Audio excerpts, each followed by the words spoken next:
Let's see how to consult the results of the fire resistance check in Cype 3D. First, we open the Analysis menu and select Analyze. If we have activated the corresponding options in the general data, the program will inform us that the fire resistance check shall be taken into account in the analysis. Also, in case of activating the section design, the program will try to comply with the checks made in the fire situation by modifying the section if necessary. We click on Accept.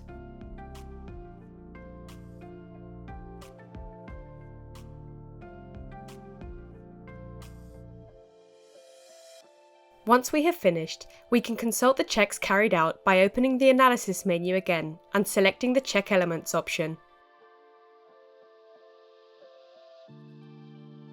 When hovering the mouse pointer over the bars, the results are displayed under Outside Temperature and under Fire Situation. If we have activated the fire resistance check, the maximum bar temperature and the thickness of the protective coating are displayed. For bars that have no defined coating, the program checks the element with the assigned fire resistance data. For bars with defined protective coatings, the program determines the necessary minimum thickness of the protective coating so that it complies with the requirements of the code being used. If the coating is not necessary to meet these requirements, the program will warn users with the text "Not necessary." By clicking on each bar, the check window displays the fire resistance column, which shows the fire resistance performance, the maximum temperature reached by the bar, and the minimum coating thickness required for each of the sections of the series.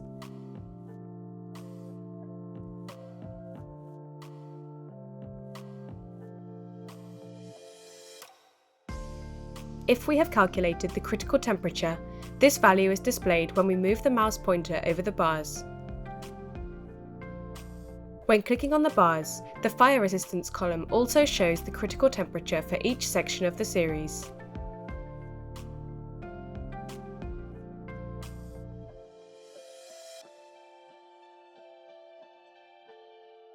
For more information, we use the ULS checks option in the Analysis menu and click on the bars.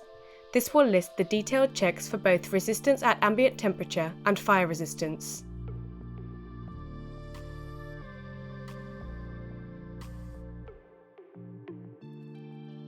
Finally, information on fire resistance can be obtained from the job reports in the corresponding sections.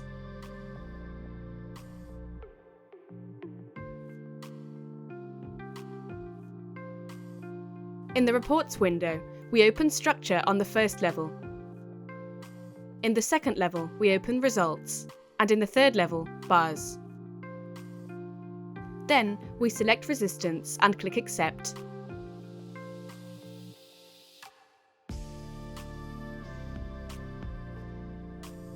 If we are carrying out the resistance check in a fire situation, the results are displayed in a summary table.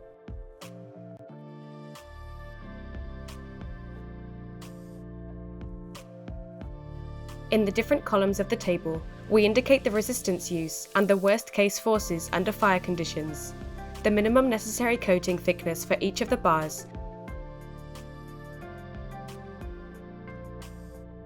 as well as the temperature reached by the section with the given coating in the specified fire resistance time. If the critical temperature has been calculated, this section contains a table with the critical temperature and shape factor for all of the different sections. This information makes it easier to use the manufacturer's catalogues to obtain the required thickness of intumescent paint.